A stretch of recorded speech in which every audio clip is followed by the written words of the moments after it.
So this is a video talking about how to transform any photo that you can grab off the internet into a scalable vector file, which is in turn then turned into a cutting file that we use in SheetCam and then cut in Mach 3. We're going to start off with, I found a little clip art of a hammer on the internet. This is a very simple example. It's going to ask you whether or not you want to embed or link the photo. On the whole, I tend to embed the photo rather than link. There's reasons behind this.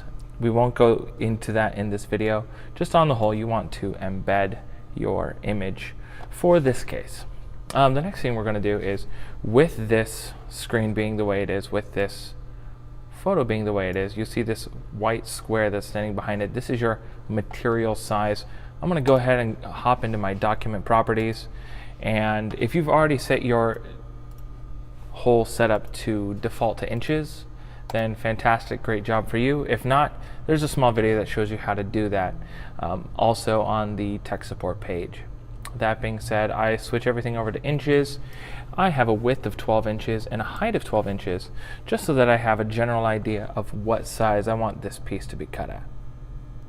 That being said, I place my hammer inside of this 12 by 12 area to make the most of this 12 by 12. Now the hammer really doesn't take up a whole lot of material space here, as you can tell,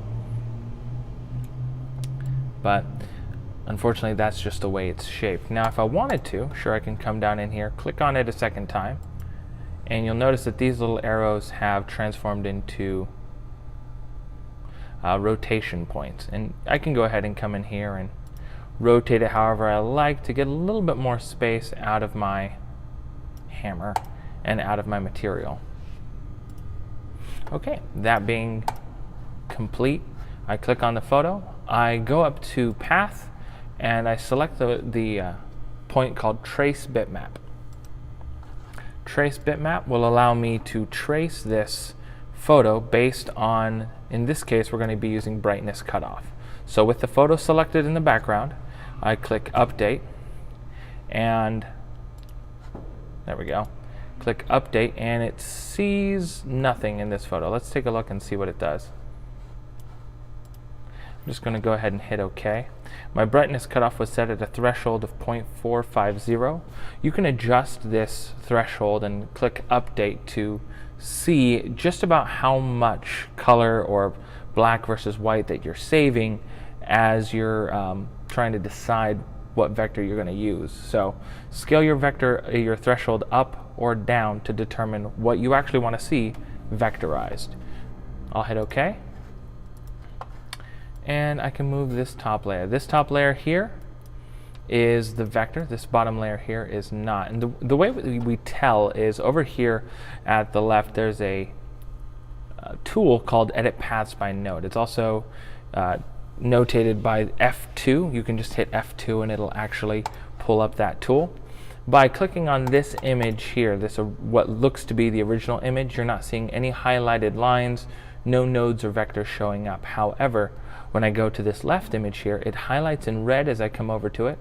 I click on it and we can see multiple nodes that show each vector that represents this photo.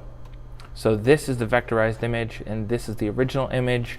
For this purpose, we're going to go ahead and delete the original and take this vectorized file here. And since we've already pre-sized it to the area and it looks like this vector is relatively clean, now you'll see along this line there's a vector in the middle here and in the middle here of these two lines.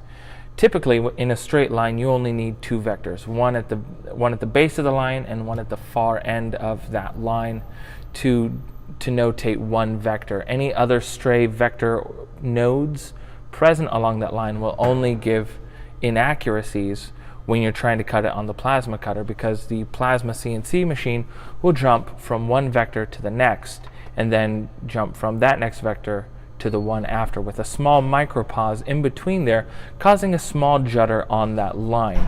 But by cleaning out these small vector points, I click on it and I just hit delete.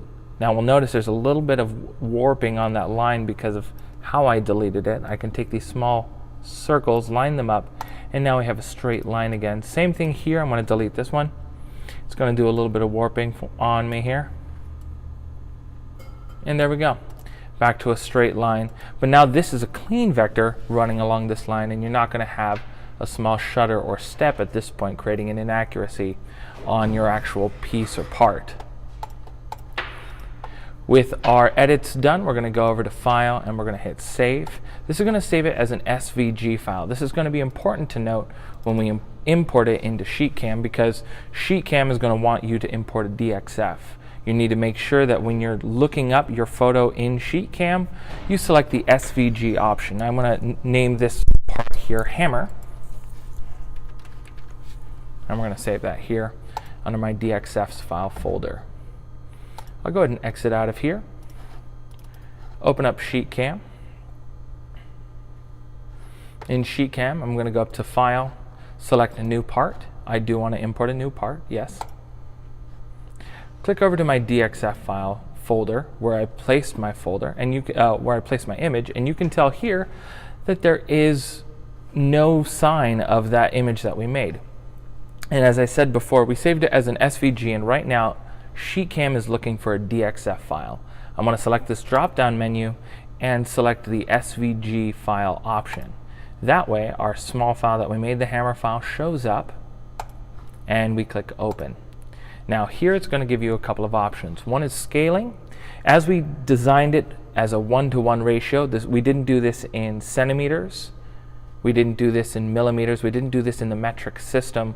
So we're going to go to a 1-to-1 ratio. If it was in a metric system, we would need to put in that 25.4 for SheetCam, because right now our SheetCam is set up in inches instead of centimeters. Right here we have the drawing position at the bottom left-hand corner.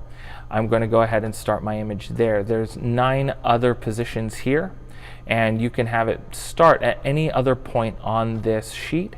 However, for this, since we're only importing one photo or one image, I'm going to have it at the bottom left-hand corner. We're going to hit OK. It's going to remove any duplicate vectors that could have existed. And here we have our vectorized image, all ready to have a path put on it. We're going to go over to Operations. Operations allows us to determine the thickness of the material, and with that thickness of the material, we're going to know what speed we're going to be cutting that at, and at what cut height you're going to be cutting that at. So, Operations, we create a new jet cutting operation. I'm going to go ahead and select the hammer, just to be sure. I go to Operations. I have outside offset here. We can go ahead and talk about offset in a separate video about SheetCam. Offset is going to determine where that cut line is going to be. We're going to go over to Layer, select our Layer tool. Here I'm going to go ahead and cut this out on 16 gauge mild steel using my 45 XP from Hypertherm. And it's going to have a cut rate of approximately 249 inches per minute. I'm going to select an arc lead in and an arc lead out. Both of these I'll show you when we actually run this toolpath here. I have a 0.6 inch length on both of my lead in and my lead out, and I hit OK. And we see a green line appear around our photo here. This lead in and lead out, this is that arc lead in and lead out that we selected in that previous screen.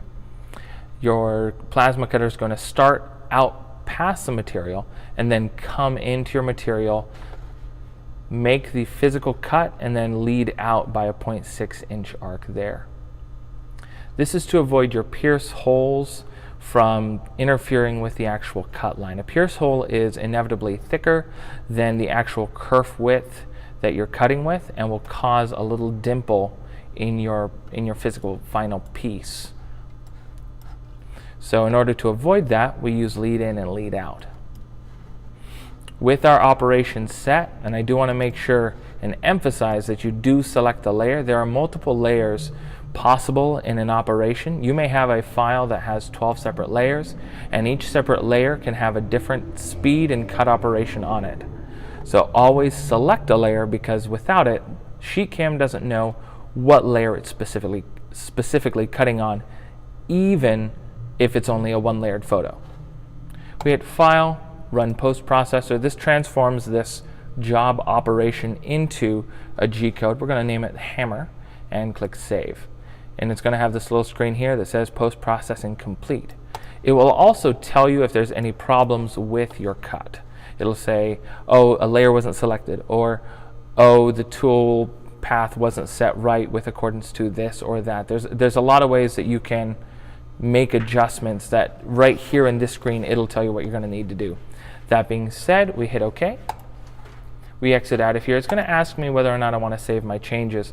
This is saving the SheetCam job file, not saving the G-code, but saving this particular photo and tool operation so that we can come back later on and make adjustments if we don't like what we see when we're cutting out on the table.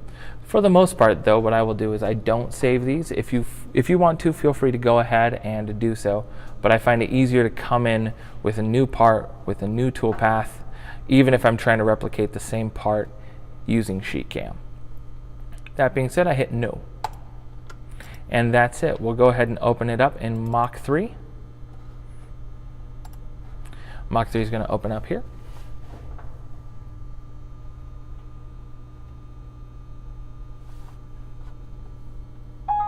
We hit Reset. We hit Load G-code. We bring in our .tap file, which is your G-code file. We hit Open. And there on the right-hand side top corner, we have our hammer G-code all lined up as a photo here. I'm going to zero out my Z, X, and Y after I've moved my torch head to the bottom left-hand corner of the material that I'm going to be working with. Now, since I know the file is a 12 by 12 physical area, I want to make sure that my material is also a 12 by 12 physical cutting area. I go down to the bottom left-hand corner and I zero it out. Then I hit Regen Toolpath. Now, the reason we hit Regen Toolpath is if we hadn't, and we had just attempted to just zero these and hit Cycle Start, our system would recognize the previous zero, since these codes and this G-code and instruction was based off of that previous zero. Regenerating that toolpath bases this toolpath off of the new zero we just selected. After this is set, we check our hypertherm. We make sure that our consumables are good. We make sure we have a good air pressure. We make sure that everything is on and running. And then we hit Cycle Start, and there you go, you're cutting.